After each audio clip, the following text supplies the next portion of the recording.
ध्येयं सदा परिभवग्नमभीष्टदोहं तीर्थास्पदं सुविरञ्चनुतं शरण्यं प्रत्यार्तिहं प्रणतपालभवाब्धिपोतं वन्दे महापुरुषते चरणारविन्दम् अखण्डमण्डलाकारं व्याप्तं येन चराचरं तत्पदं दर्शितं येन तस्मै श्रीगुरुवे नमः।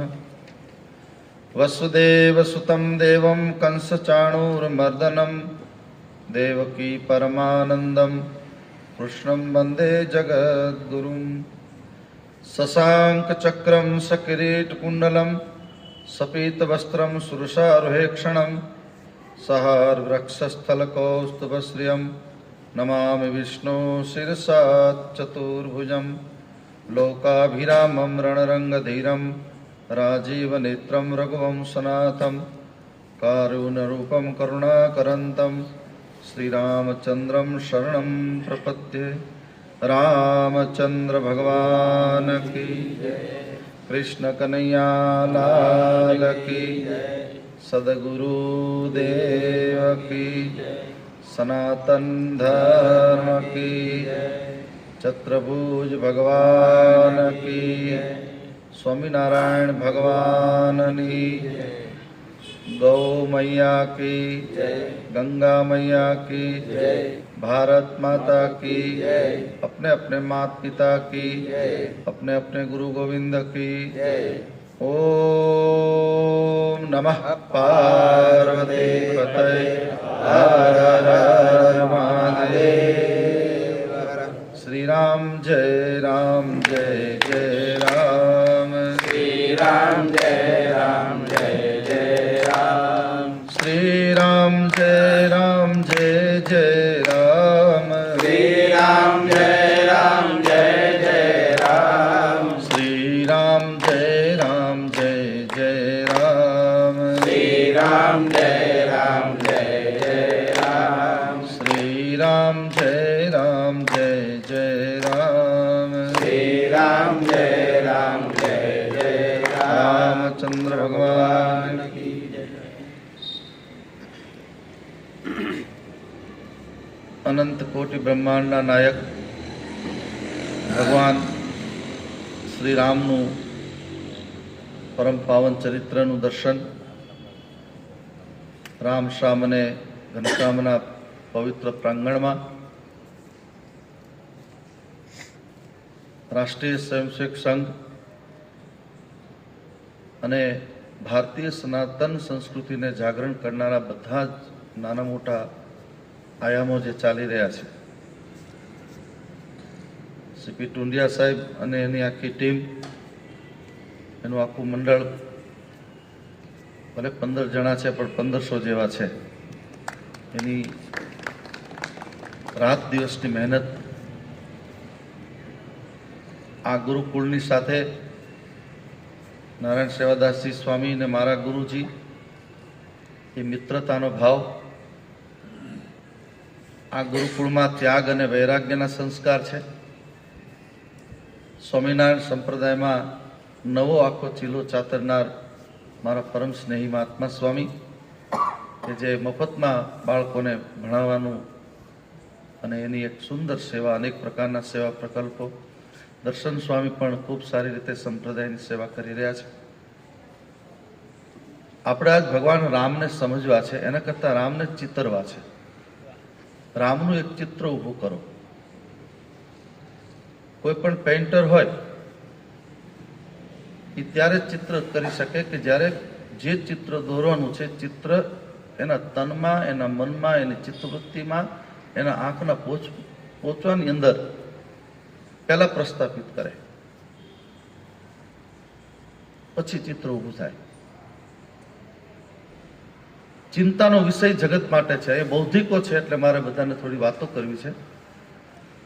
કડવું ઓસર પણ થોડું પાવાનું છે, કારણ કે સોમવાર ચોત્રી નાનું બાળક એકનો એક 7 ફૂટનો દીકરો થઈને માં પાય જ, કારણ કે પછી કૃમિ નાશ થઈ જાય, પછી એને કૃમિનો કોઈ જ રોગ ન થાય. અત્યારે ધર્મની વાતો કરનારા, ભગવાનની વાતો કરનારા, સેવાની વાતો કરનારા કેટલાય સંપ્રદાયો, કથાકારો, સ્વામીઓ, બાબાઓ બધા ચારે બાજુ લાખોની સંખ્યામાં લોકો ધર્મનું પાલન કરી રહ્યા છે. અને છતાંય એક દીકરો પોતાની માને, પોતાના બાપને વૃદ્ધાશ્રમમાં મૂકવા જાય છે, જે કલંક છે. આપણે ત્યાં વૃદ્ધાશ્રમો વધતા જાય છે. રામો વિગ્રહવાન ધર્મ. રામ એ કોઈ વિગ્રહ નથી, રામ કોઈ સંપ્રદાય નથી. યાદ રાખજો, રામનો કોઈ સંપ્રદાય નથી,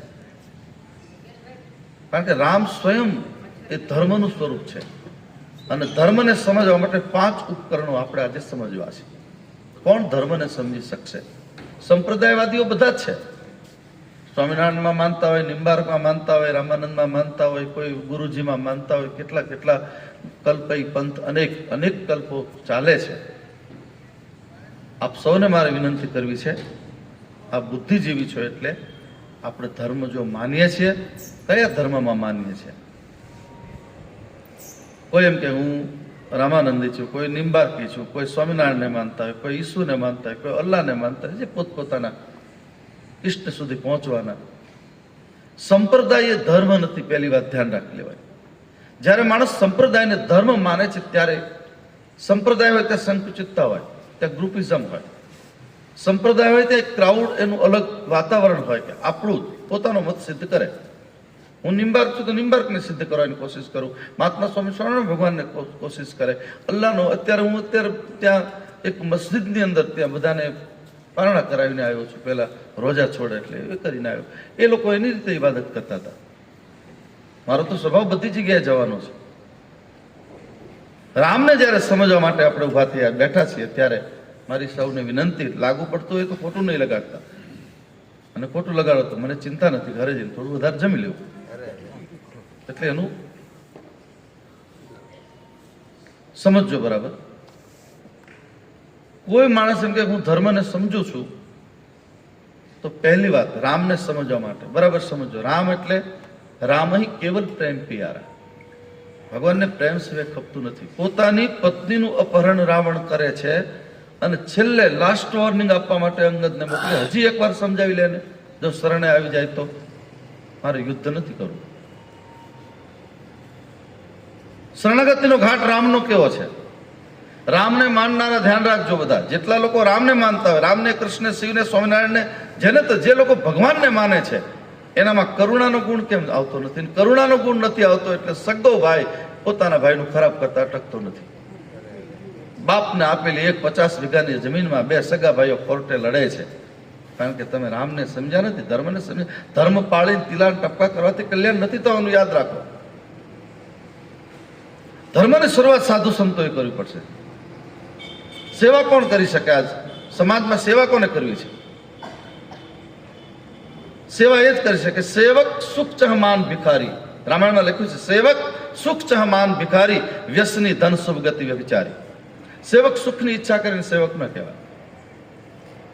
અત્યારે ચૂંટણી ચાલે છે, કેટલા પડાપડી ચારે બાજુ ચાલે છે. સેવા કરવા એક આવે છે. સરપંચની, તાલુકા પંચાયત, નાની મોટી ચૂંટણી કેટલા ફોર્મ ભરાય, એક ગામમાંથી 50-50. આ સેવા પહેલા તો સરપંચ કરવા ને 5 જણા ગામમાં ફરવું પડતું હતું. સાધુ સંતો કે ફલાણા ભાઈને કોને, કારણ કે પહોંચતો માણસ એને ચા પાણી પાવા હોય, મોટા અધિકારીઓ આવે એને પરાણે સરપંચ બનાવતા. અત્યારે ઢગલા થઈ ગયા, સરપંચોની લાઈનો લાગે. શું કામ? સેવા નથી, સેવાના નામે મેવા ખાવાની વાતો આવી છે. અંદર પોતાનો નિજી સ્વાર્થ મળે છે. યાદ રાખજો, રામનું પહેલું સ્વરૂપ છે ત્યાગ. આપણે બધા એમ કહીએ ને કે કઈ રામને વનવાસ આપ્યો, બધા જ એમ કહે છે ને, રામાયણને માનતા બધા એમ કહે, હું ના પાડું છું. કઈ રામને વનવાસ આપી શકે જ નહીં, કારણ કે કૌશલ્યા કરતા, કૌશલ્યામાં જનની શબ્દ છે, જેના ઉદરમાંથી જન, એને જનની કહેવાય. પણ રામચરિત માનસમાં કઈ માટે જનની શબ્દ, તુલસી શબ્દ પ્રયોગ કર્યો છે? વ્યાકરણનો દોષ લાગી જાય. જન્મ તો આપ્યો નથી, છતાં કેમ? હવે રામના રૂપને સમજજો. રામનો ત્યાગ, રામના ત્યાગનું એક તલ જેટલો પણ જો આપણે આચરણ કરશું, ત્યાગનું તલ જેટલું, બીજું વધારે તો કરવાનું નથી, તો રામ સમજાઈ જશે. રામ એકવાર ખાનગીમાં રાત્રે, આ રામાયણમાં, અધ્યાત્મ રામાયણમાંથી મને એનું દર્શન, કમ રામાયણમાં થોડાક એના પ્રમાણો મળે છે. વાલ્મીકી ઋષિ તો વધારે પેલું કરીને કહે છે, પરંતુ અહીંયા જ્યારે હું અભ્યાસ કરતો ત્યારે સમજતો હોય, ગુરુજનો પાસેથી સાંભળ્યું હોય, મોટા મોટા રામ કિંકરજી જેવાને ખૂબ વાંચું, એટલે એમાંથી મહાપુરુષો પાસેથી ક્યારેક પ્રજ્ઞાચોરી પણ કરી હોય. પણ પ્રજ્ઞાચોરી એટલા માટે હું નથી કરતો કે હું જ્યાંથી જે સાંભળ્યું એનું નામ લઈને તરત એનું નામ જ લઈ લેવાનું, નહીતર દોષ લાગી જાય. એટલે ભગવાન રામ માં કઈને બોલાવે છે કે મારી મમ્મીની તાકાત નથી, મારી મમ્મી એટલે કૌશલ્યામાં, મારી માં કૌશલ્યા કરી શકશે નહીં, તારે એક સાહસ કરવાનું છે. અરે બેટા, તું મારો દીકરો છે, માં શું ન કરે દીકરા માટે? પણ સાંભળમાં, તને લોકો ગાળો દેશે, તારી ઉપર થૂકશે, ધિક્કાર કરશે તની ઉપર, એવું કામ સોંપવું છે. બોલે તું જે કહે તે, તો એક કામ કર, હવે હું, મારી ઉંમર થઈ છે ને મારા પિતાએ નક્કી કર્યું છે, ગુરુજીએ નક્કી કર્યું છે, રામને રાજ આપવાનું છે. જે દિવસે મને રાજા બનાવવાનું વચન આપવાનું નક્કી કર્યું છે અવધને, તે દિવસે તારે મને વનમાં મોકલવાનું છે. રામચરિત માનસ છે ને, એ વ્યાકરણ કરતાઓને પણ ક્યારેક ક્યારેક એની બુદ્ધિને પણ ઠેબે ચડાવે છે, એમ કેવું તો કહેવાય. મેં કાશીમાંથી લઈને કેટલા વિદ્વાનો સાથે મારે જ્યારે બેસવાનું થાય, આપણે તો હું તો કોઈ વિદ્વાન છું નહીં, પણ વિદ્વાનના પગના તળિયામાં બેસીને જ્યારે કંઈક જાણો થાય ત્યારે પણ એમ થાય કે નહીં, રામચરિત માનસ સમજવા જેવો ગ્રંથ છે. રામચરિત માનસ જેને સમજાઈ જશે એને આખું જગત સમજાઈ જશે. એટલે માં કઈને દૂર સુધી લઈ જાય છે, દડે રમતા રમતા ઠુકું ઠુક પ્રભુ ચલાઈ પરાવા દૂર સુધી લઈ જાય છે, અને પછી ઊભા રહીને થોડી વાત કરે છે, ઊભી રહે, તારે એક કામ કરવાનું છે, મારા પિતા જ્યારે મને ગાદીની વાત જાહેર કરશે ત્યારે તારે મારા ભાઈ ભરતને ગાદી આપવાની છે, મને વનવાસ મોકલજે. વનવાસનો આંકડો, સરસ્વતીની બુદ્ધિ ફરે છે અને મંત્રાના રૂપમાં એ કઈનો સંગ થાય છે, કઈને કુસંગનો રંગ લાગી જાય છે. બધી વાતો જે આપણે કરીએ, આ બધી પૂર્વ આયોજિત યોજના, કાવતરું હતું. પણ જ્યારે માં કઈ ભગવાન દશરથજીની પાસે વરદાન માંગે છે ત્યારે તાપસ બેસ વિશેષ ઉદાસી 14 બિરસ રામ વનવાસી, 14 વર્ષનો વનવાસ. 14 નો આંકડો ક્યાંથી આવ્યો? આ તત્વાર્થ મંડળને મારે વિનંતી કરવી છે. તત્વાર્થ એટલે તત્વને સમજો, મૂળને સમજો. આ તત્વાર્થનું બહુ નામ મને ગમે. તત્વાર્થ રામાયણ પણ છે. દયાનંદ સરસ્વતીએ તત્વાર્થ ઉપર કેટલી વાતો પણ કરી છે. જેટલા મહાપુરુષો સાચું બોલ્યા છે, સાચું કામ કર્યું છે, એવા લોકોને ગાળું દીધી છે, આ જગતે ગાળું દીધી છે. નહીં સમજાય. આપણી બુદ્ધિના રમકડા જે કાચના કચકડાના આવ્યા, એ બુદ્ધિમાં આવે એટલું આપણને ગમે છે. આપણી બુદ્ધિથી પર થાય એટલે આપણો તરત ત્યાં વિરોધ શરૂ થઈ જાય છે. નથી કોઈ સમજી શક્યો અવતારો. 24 વાર અવતાર થવા પડ્યા. હવે તો આપણે શરમ લગાડીએ, હજી કલ્કી અવતારની લોકો રાહ જોઈ બેઠા છે. પોલીસ ક્યારે આવે આપણા ઘરે? જ્યારે તમે ગુનો કર્યો ત્યારે. કેટલી વાર પોલીસને બોલાવશો? પોલીસના રૂપમાં યદા યદા ધર્મસ્ય ગ્લાનિર્ભવતુ ભારત. રામાયણમાં જબ જબ હોય ધર્મ કે હાનિ, બાઢે અસુર અધમ અભિમાની. જ્યારે આવા લોકો નીકળે છે ત્યારે ભગવાન પાછા પરિત્રાણ ધર્મનું પરિત્રાણ કરવા માટે મારા પ્રભુને કેટલા કચ્છપ વરાથી લઈને કેટલા અવતારો, 24 અવતારો લેવા પડ્યા અને જગતને સાફ કરવાનું કામ. હવે જગતને હું વિનંતી કરું, રામને એક સમજી લો ને એટલે ઓટોમેટિક બધા અવતારો શાંત થઈ જાય. હવે જરૂર નથી પોલીસ વાળાની. રામ સમજો. 14 વર્ષનો આંકડો આવ્યો છે. 5 જ્ઞાનેન્દ્રિય, 5 કર્મેન્દ્રિય, મન, બુદ્ધિ, ચિત્ત અને અહંકાર. આ 14 જગ્યાએ રામનું આખું પાંચભૌતિક શરીર સમાહિત છે. એટલે રામનો અગ્નિ સંસ્કાર નથી. રામને અલોપ થતા કોઈ જોયા નથી. રામની દિવ્ય ગાથા, કૃષ્ણ પરમાત્મા તો પ્રાચીના પીપળે બાણ મારીને એને તો એ પુષ્ટિ પુરુષોત્તમ છે એટલે એને એ મહાલીલા કરી છે. પણ રામનું નિર્વાણ કોઈ જોયું નથી દુનિયામાં, જગતમાં. એટલે એને કીધું, માં મને મારા પિતાજી રાજા બનાવે છે એના પહેલા મારે પ્રજાના દુઃખ સુખ સમજવા છે. હું સમાજના આગેવાનોને વિનંતી કરતો હોઉં છું, કોઈ પણ સમાજના પ્રમુખ હોય, કોઈ પાર્ટીના પ્રમુખ હોય, કોઈ રાજકીય ક્ષેત્રમાં લઈને એ રીતે જે કામ કરતા હોય, યાદ રાખજો, બરાબર સમજો આ વાતને. રામે શું કર્યું છે? સેવા ધર્મ કઠિન જગ જાના. અત્યારે સેવાના નામે જેટલા લોકો ટોળાઓ નીકળી ગયા છે, ધર્મ જગતમાં પણ આવા ટોળાઓ છે સેવાના નામે સોદા કરનારા. આમ ડાંગ આહવાથી લઈને જમશેદપુર, આમ રાંચીના એરપોર્ટથી લઈને જમશેદપુરના ડાબી બાજુનું બધું નકશે લઈ લ્યો, ત્યાં આપણું મોટા મંદિરનું કામ ચાલી રહ્યું છે. એ છોકરાઓને પહેરવા, બહેનો માટે પૂરતા કપડાં આજ પણ નથી. હવે છેલ્લા 10 વર્ષ પહેલાની વાત કરું, કેળના પાનથી પોતાના શરીરને ઢાંકે છે. એવી સ્થિતિમાં મારા દેશના નાગરિકો રહે છે. અને આપણે કયા મોટે ધર્મની વાતો કરીએ? આપણે સોનાના ઈંડા ચડાવીએ આપણા મંદિર ઉપર, એના પહેલા આપણને શરમ થવી જોઈએ. આ અમારામાં દિગંબર આવે છે, જૈનોમાં દિગંબર સાધુ આવે છે, અમારામાં નાગા સાધુની પેલી છે. એ શું કામ? ગાંધીજીએ શું કામ પોતળી પહેરી? મહાવીર સ્વામીએ શું કામ આ દિગંબરની આખી પહેલી? એ એક કથા તો બહુ લાંબી, એટલે એમાં મારે જવું નથી, કારણ કે આપણે રામને સમજવા માટે વચ્ચે વચ્ચે થોડું કહેતો જવું છું. ત્યાં પાપ કર્મ સિવાય બીજું કંઈ નથી. એવા સમયે જ્યારે અમે ત્યાં જઈએ છીએ ને, ત્યારે એની આંખમાં નીકળતા આંસુમાં આપણને રામ જાનકી દેખાય. યાદ રાખો, મંદિરની મૂર્તિ ગમે એટલી સુંદર હોય, ભગવાનના વાઘા કેટલા સુંદર પહેરાયા છે, એના કરતા ભગવાને જે મૂર્તિ બનાવી છે, રમંતી ઇતિ રામે હે. આ જગતના જેટલા જીવ છે, એ જીવની તમને તિતિક્ષા, એની પ્રતીક્ષા, એનું સુખ, એનું દુઃખ જ્યાં સુધી તમને નહીં સમજાય ત્યાં સુધી તમે રામને સમજી નહીં શકો. એટલે 14 વર્ષ ભગવાન રામે માગ્યા. 14 વર્ષ મારે વનમાં ફરવું છે, કૌલ કિરાતોની સાથે રહેવું છે, બિછુડા લોકોની સાથે રહેવું છે, છેવાડાના માણસ સુધી રહેવું છે, ધર્મ બધાને સમજાવવો છે, અધર્મના નામે પોતાના રોટલા શેકે છે અને મારે સીધા કરવા છે, મારે સુબાહુ રાવણ જેવા લોકોને મારે પરાસ્ત કરવા છે. પણ એના માટે હું અયોધ્યાનો રાજા બનીશ તો નહીં કરી શકું, કારણ કે રાજા બનવું એટલે જિમ્મેદારી આવી જાય પ્રજાની, અને પ્રજાની સુખાકારી માટે હું સમય ન કાઢી શકું, ધર્મની રક્ષા માટે. એટલા માટે આપણે ત્યાં પણ સંરક્ષણ અને આક્રમણ એ યુદ્ધના બે આપણે ત્યાં નિયમો છે, એને કરવું પડે.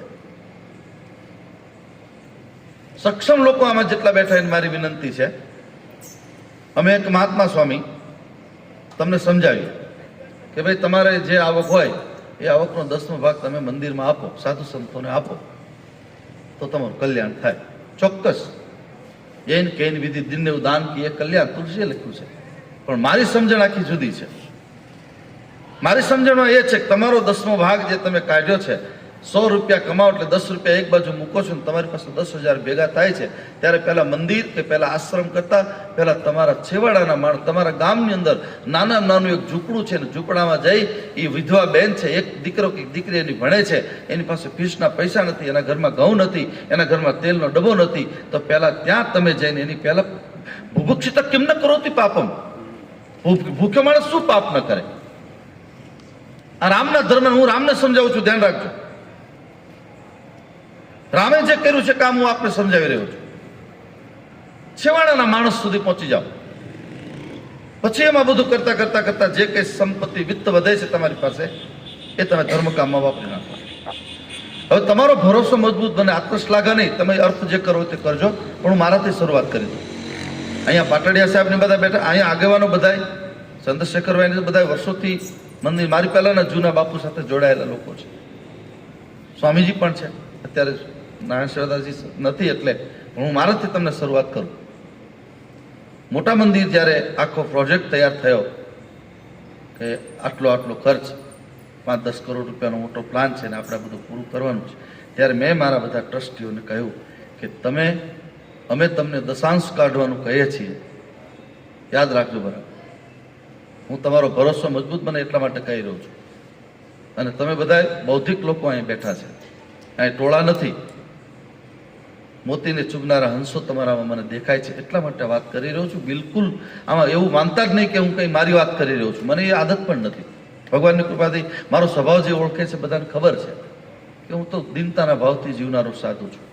પણ મેં એ લોકોને કીધું કે આપણે બીજાને કહીએ છીએ અમે તમે 10નો ભાગ કાઢો, તો મોટા મંદિરે 10નો ભાગ નહીં કાઢવાનો? આટલી આવક તો થઈ જ છે આપણી. એ જે આવક તમારી થાય છે, જે ફંડ લોકો આપે છે, એના 10% નહીં, એના 20% હું બધાથી પહેલા વાપરી નાખવાનો છું. અને એના માટે હું આપને કહી દઉં, આપનો ભરોસો મજબૂત બને એટલા માટે કે મોટા મંદિરની પ્રતિષ્ઠા પહેલા દિનહીન લોકોના ઘરની ચાવી પણ, એનું નામ નહીં, અમારું ક્યાંય નામ નહીં, અમારા 2-5 જણને ખબર હોય, મુખ્ય લોકોને, બાકી કોઈને ખબર ન હોય, અને એને ચાવી પણ મળી જાય મકાનની. એવા 3 મંદિરો પણ અમે બનાવી નાખ્યા. અને એ બધી જ રકમ જે આવી એના કરતાં થોડી વધારે આપણે કરીને, અને એટલા માટે હું માયક ઉપરથી તમને કહી શકું છું, તમે કરો.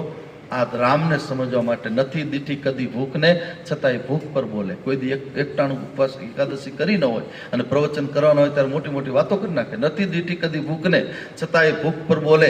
અનિતિમય ભરેલું જીવન સભામાં નીતિ ઉપર બોલે. એટલે બધું આ થાય છે અત્યારે. બોલનારાઓને વિવેક નથી, વક્તાઓને પણ એનો વિવેક ચૂકાવી દીધો છે.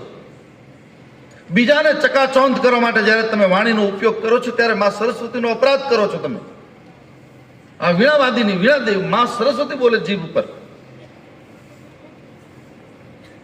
સમજો આ વાતને બરાબર. નથી દીઠી કદી ભૂખને, છતાંય ભૂખ પર બોલે. અનિતિમય ભરેલું જીવન સભામાં નીતિ ઉપર બોલે. પરાઈ નારીને દેખી નયન જેના આમ તેમ ડોલે. અને સભા મધ્ય ઉભો થઈને પાછું બ્રહ્મચર્યની વ્યાખ્યા કરાઈ. કયું બ્રહ્મચર્ય? બ્રહ્મચર્યવાદી માણસની એક જ નિશાની છે કે બીજાનું દુઃખ જોઈને જ્યારે એની આંખમાં આંસુ ચાલુ થઈ જાય ત્યારે સમજવાનું કે દુનિયાના તમામ યોગ સાધનાની અંદર સંપન્નતા આવી ગઈ છે. ગદ ગદ ગીરા નયન બહ નીરા. મારો ભગવાન એક આદિવાસીની સાથે લક્ષ્મણજી સત્સંગ કરે છે. આ કોઈ ઋષિમુનિ સાથે નહીં, અભણ માણસની સાથે, ગૃહની સાથે ભગવાન લક્ષ્મણજી રાતના 12 વાગે રામની વ્યાખ્યા કરે છે કે આ રામ વિગ્રહમાન ધર્મ. આટલી બધી કથાઓ થાય, આટલા બધા સાધુ સંતો રાત દિવસ ફરે અમારા જેવા. કેમ સગા ભાઈનું ખૂન કરી નાખે છે? એક દીકરો એક દીકરીને પ્રેમ કરતો હોય અને પ્રેમ કરતો સુરતની અંદર પાછો ભર બજારમાં એને ગળામાં છરી ફેરી કાપી નાખે. એક છોકરો દીકરીને પ્રેમ કરે, એના 16 ટુકડા કરી પાછો ફ્રીજમાં રાખે. ક્યાં ગઈ સાધુતાની બધી સાધુતાઓ? કેમ કોઈ જાગતા નથી? કેમ ક્યાં બધા સંગઠનો ક્યાં ગયા સેવા કરનારાઓ? એકલા પ્રવચનો કરવાથી પેટ નહીં ભરાય, ધ્યાન રાખજો. એના માટે આંતરિક નીતિ બહુ જરૂરી છે. રામ આંતરિક નીતિમાં જીવનારું તત્વ છે. 500 વર્ષ પછી જે મસલો ઉલઝાણો આપણી પાસે, અને મેં જોયું હતું, હું જઈ શક્યો ને, પણ તેથી અમે બધી રામને કીધું એટલે બધી વ્યવસ્થા ત્યાં મંદિરમાં અમે સ્ક્રીન મૂકી, પણ આંખમાં જે આંસુ રોકી નહોતા શકાતા.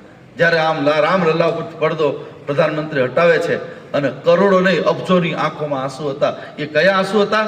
કરુણાના, સત્યના, પ્રેમના અને તિતિક્ષાના આંસુ હતા. આપણી સામે આ રામનું એક રૂપ ઊભું થયું. કેમ કોઈ પોતાના ભક્તને સમજાવી શકતા નથી? અમારા ગુરુજી એમ કહેતા, દાન લેવું હોય ને ત્યારે પહેલા એને તમારે પેલું શું કહેવાય, પાન કાર્ડ માગે ને, આપણું આધાર કાર્ડમાં આપણી બધી માહિતી હોય. સાધુ સંતોએ દાન લેતા પહેલા એનું આખું હિસ્ટ્રી વાંચવી પડે કે આની પાસેથી જે હું દાન લઉં છું એ દાન પવિત્ર છે કે અપવિત્ર છે. મારી પાસે ઘણા લોકો આવે, બાપુ ફલાણું અમને કરી લેવા દો ને. એટલે હું કોઈ તારી તાકાત આટલી નથી, તું આટલું બધું શું કહે? અરે બાપુ તમે જોવો જ કાંઈ, હું ગમે એનું ગળું મરડી નાખી. આ લોકોએ બહુ ઉપાધિ કરી. આ ગળું મરડીને જે લાવનારા છે ને એને સાધુઓની પણ બુદ્ધિ બગાડી નાખી. 100 સાધુ એક ભક્તને ને એક ગ્રહસ્થીને ન સુધારી શકે, પણ ધારે તો એક ગ્રહસ્થી 100 સાધુને 1 મિનિટમાં બગાડી નાખે. સાધુનું ઘરેણું છે ત્યાગ અને વૈરાગ્ય. એને કોઈના ઉપર જીવવાનું ન હોય. સાધુનો સ્વતંત્ર પાવર હોય. એ વસ્તુ અહીંયા આવે છે. સાધુની પાસે રામ સાધુ છે કારણ કે એની પાસે પ્રેમ સિવાય કંઈ ખપતું નથી. કેટલી દયા! દ્રોહ કરે છે એના ઉપર દયા કરે છે મારો રામ. 24 કલાક ખોટું કરે ને છતાં શરણે આવી જાય મારી પાસે. એકવાર તું મારા શરણે આવી જા. ગીતાનો ગાનાર આંખમાં આંસુ સાથે બોલતો ગયો, સર્વ ધર્માન પરિત્યજ્યમ મામેકમ શરણમ વ્રજ. હે અર્જુન, તું બધું છોડ અને એકવાર મારા શરણે આવી જા. એકવાર બોલી જા કે હું તારો છું.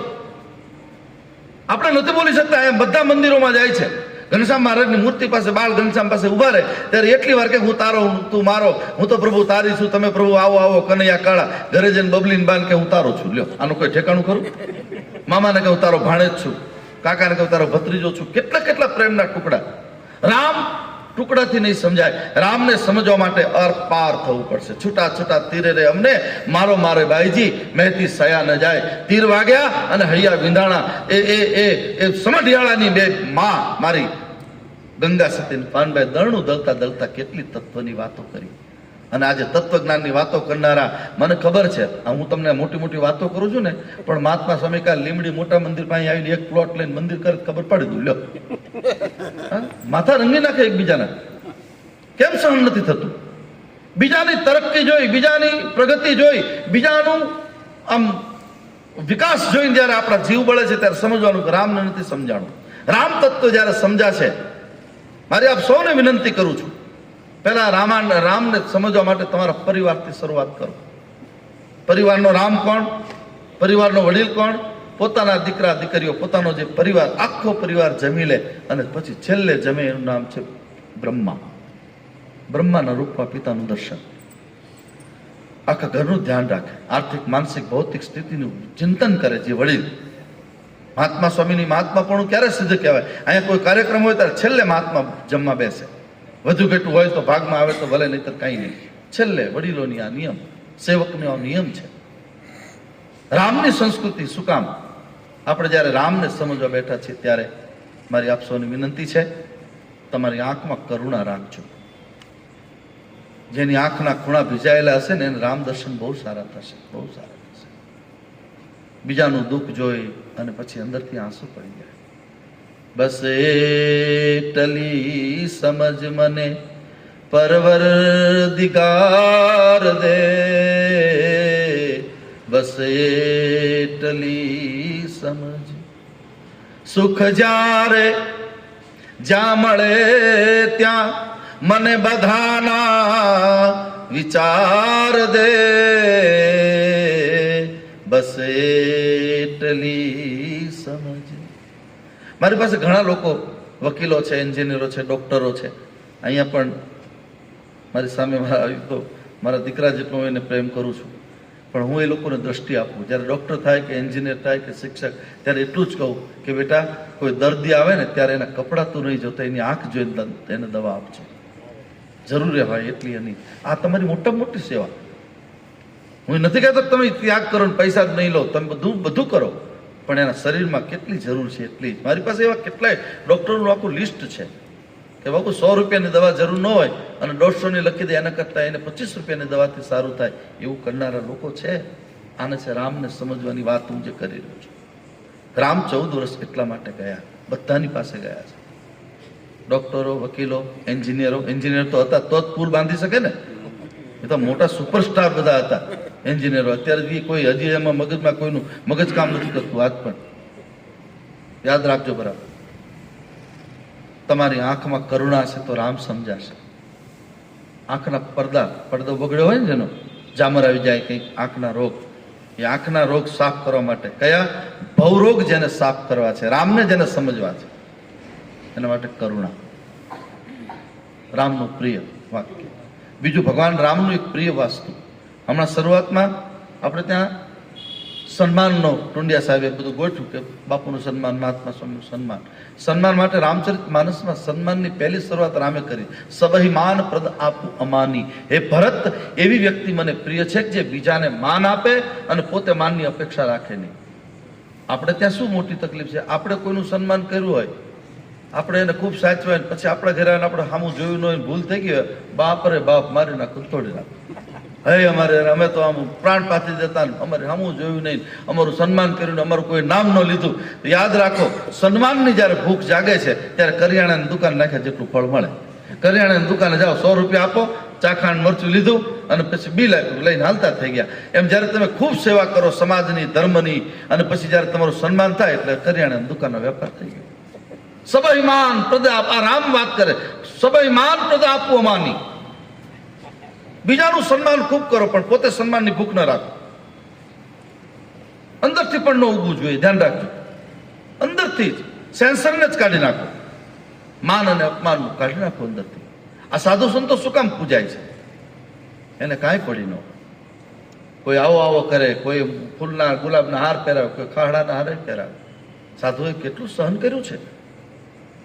નથી મફતમાં મળતા એના મૂલ ચૂકવવા પડતા, સંતને સંતપણા રે મનવા નથી મફતમાં મળતા. આ જગતમાં સાધુને સાધુપણા કપડા રંગવાથી નથી થતું, ધ્યાન રાખજો. અને કપડા રંગીને જેટલા સાધુ તાત્કાલિક ઇન્સ્ટન્ટ સાધુ થયા, ગુરુ વગરના થયા, જેને લાડવા ખાવા માટે રંગી નાખ્યા ને એવા લોકો ક્યારેય કોઈ તત્વાર્થ સમજી શકશે નહીં, સમજાવી શકશે નહીં. કારણ કે એનું સાધુ થવાનું રસ્તો કંઈક જુદો હતો. સાધુ થવાના એક માપદંડ હોય. અમે જ્યારે સાધુ નાનપણથી જ અમારામાં તો સંસ્કાર, પણ જ્યારે હું તમને વાત એટલા માટે કરી રહ્યો છું કે રામનું જે આખું ભૂમંડ, રામ પટલ નામનું એક પુસ્તક છે. ભારતીય 13 અખાડા આપણી પાસે, ભારતીય સનાતન ધર્મની પાસે. એ 13 અખાડાના જોઈન્ટ કરવા માટે કયા સાધુએ કઈ રીતે સંયમ અને નિયમથી જીવન જીવવાનું. સાધુ નિયમથી રૂપાળો લાગે, કપડાથી નહીં. એ કઈ ગાડીમાં બેઠો છે એ ન જોવાય, પણ ઘણાને ગાડીઓ જ દેખાય.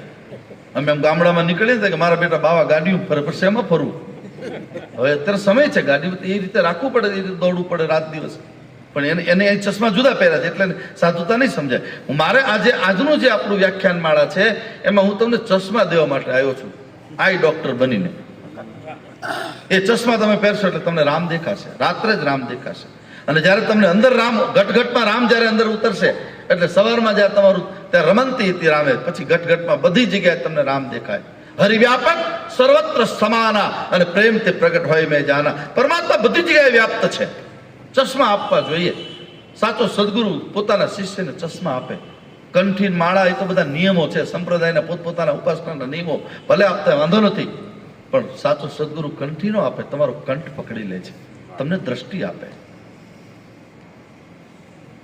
દદામી બુદ્ધિ યોગમ તમ, ભગવદ્ ગીતા.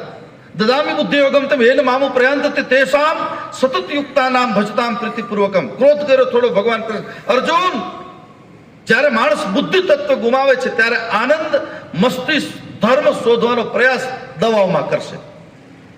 હું કંઈક એવું માદવી પહેરી લઉં, હું કંઈક દોરો બાંધી લઉં, હું કંઈ એવા ગુરુ પાસે જાઉં, હું કંઈ એવા મહાત્મા સ્વામી જેવા પાસે જેમને કંઠી બંધાયેલું તો મને આનંદ મળી જાય, હું કંઈક ગોવા કે મસૂરી હિલ સ્ટેશનમાં ફરવા જાઉં તો મને આનંદ મળી જાય, મને કોઈ સુંદર સ્ત્રી કે સુંદર પુરુષ મળી જાય તો આનંદ મળી જાય, હું કંઈક એવી જગ્યાએ મને આનંદ શોધવાનો પ્રયાસ ગીતાનો ગાનાર ડીમ ડીમ ઘોષ કરીને કહેતા ગયા. જ્યાં સુધી આપણો આનંદનો ઉદ્ગમ સ્થાન જળ પદાર્થ છે ત્યાં સુધી એને રામ તત્વ નહીં સમજાય. તેરે અંદર સાચે, કબીરને સમજાવી તો બોલ્યા, તેરે અંદર સાચે બહાર કચ્છનું બનાવ. તારી અંદર જગતનું તમામ સત્ય પડ્યું છે, તારી અંદર જગતના તમામ જ્ઞાનના મોટા મોટા અમૃત કુંભો પડ્યા છે, તું બહાર શું કામ ઢૂંઢે છે? મારી આપ સૌને વિનંતી છે ભાઈઓ બહેનો, રામને સમજવા હોય તો બહાર ભટકવાનું બંધ કરો, અંતર યાત્રા કરવાનું શરૂ કરો. અને અંતર યાત્રા એવા મહાપુરુષ પાસેથી શીખો જે સાધુ એના ઉપર ચાલ્યો હોય. અહીંથી કોઈ સુરેન્દ્રનગર જોયું હોય તો એ આપણને કહી શકાય અહીંથી આમ જવાય, લીમડી આમ જવાય, મૂળી સુધી આમ જવાય, કે આમ ધાંગધ્રા આ બાજુ જવાય. પણ ન જોયું તો આપણે 4 જગ્યાએ પૂછવું પડે પોલીસને કે ભાઈ અમારે આમ જવું છે, કઈ રીતે જવું? એમ આ માર્ગે ચાલ્યા કોણ? સાધુ સંતો. તો જે સાધુ ચાલ્યા હોય એના માર્ગે ચાલો.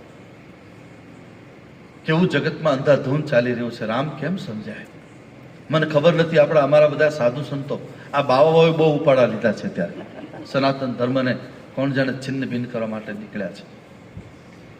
શું છે બધું નાટક કેવું ચાલે? હું ક્યારેક મને આમ આપણને ઈર્ષા જેવું તો સેન્સર ભગવાન આપ્યું નથી, પણ આનંદ બહુ થાય અંદરથી. એકલો દાદ. અમે રાત્રે બધા રામને બધા બેઠા હોય ત્યારે બધી વાતો કરતા હોય. સાધુનો ત્યાગ કોને કહેવાય? સાધુનું પહેલું ઘરેણું છે એનો ત્યાગ. ધ્યાન રાખજો બરાબર. મને ખબર નથી પણ મોટા બાપુ વાત કરતા હતા, આપણા સંપૂર્ણાનંદ બાપુ, મોટા બાપુ એટલે મારા નીચ ગુરુદેવ, રૂપસિંહ સાહેબ સોલંકી અને રમેશભાઈ ઓઝા, એ બદ્રી કેદારમાં ગાડી લઈને જતા. એમાં અમારા દિગંબર સંતોની આખી ટોળી આગળ 25 જણની જતી હતી. એમાં રમેશભાઈ બોલ્યા, આ વાત મને રૂપસિંહ સાહેબ કરતા હતા. રમેશ બાપુ જોવો ને કેવો ત્યાગ, આ હા, આનું નામ સંત કહેવાય, આનેથી કોઈ આગળ નહીં. એટલે સંપૂર્ણાનંદ બાપુ હસતા હસતા કે તારે જોવું છે કે હા, ઊભી રાખો ગાડી. વિનાકા બાવન પાસે ઊભી રાખીને પછી બાપુએ અડધો કાચ ખોલી અને 100ની નોટનું નવું બંડલ કાઢ્યું અને પછી એક સાધુને આપી રે પડાપડી કરી છે, કાચ ન તોડ નાખે એટલું. એટલે રમેશભાઈ કે બાપુ બાપુ બંધ કરો, હાલો હાલો જાવ, સમજાઈ ગયું મને, સમજાઈ ગયું. ત્યાગની વાત ધ્યાન રાખજો. સાધુ કોને કહેવાય? સાધુની જે મૂળ વ્યાખ્યા મારે ગુરુ ગીતાના જે ગુરુના લક્ષણ રામચરિત માનસમાં લખ્યા છે. રામચરિત માનસના મંગલાચરણથી પછી લઈને 15 દોહા સુધી ગુરુ ગીતા છે, માનસ ગુરુ ગીતા. એમાં સાધુતાની વ્યાખ્યા લખી છે. સાધુ કોણ? તુલસીદાસજીની પાસે પંડિતો ગયા કાશીમાં કે સાધુની વ્યાખ્યા તમે કરો. એટલે 184 પ્રકારના ફૂલ લઈને લોકો ગયા. એમાં જોઈ ચંબેલી, મોગરા, આન તેન કેટલી પ્રકારના ફૂલ હતા એ લઈને ગયા. તુલસીજી મૂક્યા છે, લો મહાત્મા, સાધુના ચરિત્રની સાથે અમે એકાદા ફૂલને સરખાવો. બધા ઉપર ચોકડી મારી દીધી તુલસી અને સીધા ઝાલાવાડમાં આવ્યા. સુરેન્દ્રનગરમાં ગણો ને આપણે ત્યાં પહેલા કાલા કપાસ થતા, કાલા વાગડ ને કલ્યાણ એને ફોલવા પડતા. રાતે બધા બહેનો ફોલે, પછી એની એક મજા હતી, સુંદર મજાની. સંગઠનનું એક બહુ મોટું કામ ચાલતું હતું એમાં. ભારતીય સંસ્કૃતિનું બહુ મોટું સંગઠન હતું. રાત્રે બધા બેસે, બહેનો દીકરીઓ બધી, ભાઈઓ બધા ફોલે. અમે પણ નાનપણમાં જોયેલું છે, રમતા રમતા ગાસાડીઓ લઈને પછી એને ₹2 આપે મરણોના ફોલનાર વ્યક્તિઓ. અને એ કરતા કરતા ફોલતા જાય, ભગવાનની વાતો કરતા જાય, કીર્તન કરતા જાય, અને 2 કિલો રૂ ચોરી પણ લે એટલે ગાડું થઈ જાય. સિઝન પૂરી થાય ત્યાં બધું થતું, પણ એ ચોરી નહોતું ગણાતું. આ એક મજા હતી. એટલે તુલસીએ કીધું સાધુ ચરિત્ર શુભ સરિસ કપાસ. સાધુનું ચરિત્ર કપાસના ફૂલ જેવું હોય. એમાં રસ ન હોય, એમાં કસ ન હોય, એમાં કોઈ સુગંધ ન હોય, પણ એમાં દુર્ગંધ પણ ન હોય. સુગંધ ન હોય પણ દુર્ગંધ પણ ન હોય. એ સાધુનું લક્ષણ. કામની, ક્રોધની, લોભની, અહંકારની, મમતાની, માયા, મારા તારાની દુર્ગંધ ન હોય. ત્યાગ અને વૈરાગ્યની સુગંધ હોય. સાધુની એક સુગંધ હોય, સદગુરુની એક સુગંધ હોય, પણ એ શરદી થયેલા નાકવાળાને આ સુગંધ ન આવે. જેને કામ, ક્રોધ, લોભના ઊંધા ચશ્મા પહેર્યા છે એવાને તમે તમારા ચશ્મા તમારા ગુરુને સમજવા જશો તો તમને આ સુગંધ નહીં આવે. એ સુગંધ માટે તો એક જ ઉપાય, માત્ર ને માત્ર એક ઉપાય, શરણાગતિનો ઘાટ. અને શરણાગતિનો ઘાટ જ્યારે પાકે છે ત્યારે સદગુરુ સમજાય. એટલે કીધું સાધુ ચરિત શુભ સરિસ કપાસુ અને બિરસ નિસદ ગુણમય ફલ જા. વિરસ હોય, નિરસ હોય, પણ એનો એક મોટો ગુણ હોય છે સાધુનો. શું? લોઢાવું, કંતાવું, કંપાવું. તમે જુઓ કેટલું કષ્ટ. કાલું ફોલી પછી રૂને પછી મશીનમાં નાખે એટલે કપાસ જુદા પાડે. કપાસ જુદા પાડીને પછી એની પેલી પૂણી બનાવે, પછી ચરખે ચડે. હવે તો બધા ઇલેક્ટ્રોનિક મશીન થઈ ગયા. અને ચારે બાજુ તારાવાણા ભેગા કરીને પછી આમ ભેગા કરે, અને ભેગા કરે એટલે કાપડ બને. અને દુનિયામાં જેટલા ઉઘાડા છે એને ઢાંકવાનું કામ આ દેશના સાધુ સંતોએ કર્યું છે. તમારા અનેક પ્રકારના દોષ હોય તમારામાં, ચિંતા નહીં કરવી. આપણો સ્વભાવ છે. આપણે ભણતા હતા ત્યારે કવિતા આવતી હતી, દડ દડી પડે. ભાઈ માણસ છે, માણસની ભૂલ થઈ જાય, એને પકડી ન લેવાય. એ ભૂલ થયેલીને સુધારવા માટે સદગુરુનું શરણ. યાદ રાખજો બરાબર. અને પછી કોઈ પોતાના ગુરુની પાસે જઈને બેસી જાઓ, એટલે તમને રસ્તો બતાવશે. ભગવાન રામનું તત્વ જ્યારે સમજીએ છીએ, રામ વિગ્રહવાન ધર્મ, ભગવાન રામને જે લોકો માનતા હશે, અથવા તો રામને તમે સમજશો, તો પહેલું તમારામાંથી વેર વૃત્તિ નીકળી જશે. બીજું તમારામાંથી ક્રોધ વૃત્તિ નીકળી જશે. રામે ક્યારેય ક્રોધ નથી કર્યો. રાવણને જ્યારે માર્યો, છેલ્લું 31મું બાણ નહોતું ચડતું અને રાવણના માથાઓએ આખું આકાશ ગુંજવી નાખ્યું પોતાની માયાથી, ત્યારે વિભીષણની સામે જોવે છે એનો ત્યાગ જોવા માટે કે વિભીષણ રામ તત્વને સમજો કે નથી સમજો. અને વિભીષણ સામે જોયું અને વિભીષણે કાનમાં એમ કીધું, મહારાજ એની નાભીમાં પિયુષ ખંડ છે, એમાં 31મું બાણ મારો તો જ મરશે માણ. એટલે વિભીષણનો ત્યાગ, વિભીષણની મમતા, એનું ત્યાં ટેસ્ટિંગ થઈ ગયું કે હવે આ માણસ શરણાગત થયો છે. અને શરણાગતની રક્ષા માટે 31મું બાણ રાવણનું નિર્વાણનું કારણ બને છે. રામને ક્રોધ નથી થયો. ભાઈઓ બહેનો, વિનંતી કરું, જ્યાં સુધી તમારામાં ગુસ્સો છે ત્યાં સુધી કોઈ સાધુના ચરણમાં જઈને બેસતા શીખો. જ્યાં સુધી ભેદભાવના તાણાવાણા તમારામાં છે ત્યાં સુધી તમે ભલે નામ ન દો તો કંઈ નહીં. યાદ રાખજો, તમે રાત્રે સુવો ને અહીંથી જઈ અને તમે તમારા પોતાના ગુરુ બની જાઓ, નિજ ગુરુદેવ બની જાઓ. અને પછી એમ કહો, છાતી હાથ રાખી તમે જે માતાજીને ભગવાનને માનતા હોય સ્વામિનારાયણ ભગવાનના સમખાઈને કહો કે મારો દુનિયામાં કોઈ વેરી છે, મારો કોઈ દુશ્મન છે, આખું જગત મારું મિત્ર છે, જો મારો કોઈ દુશ્મન નથી જવાબમાં ના આવે તો સમજવાનું તમને આત્મ સાક્ષાત્કાર થઈ ગયો છે. બાકી આત્મ સાક્ષાત્કાર કરનારાઓ, કુંડલીના જાગરણ કરનારાઓ, પોતાના આત્મ સાક્ષાત્કારના દિવસો ઉજવીને લાખો લોકો ભેગા કરીને ધુમાડા કરનારાઓને લાકડીઓ લઈને ઝઘડતા મેં પોતે જોયા.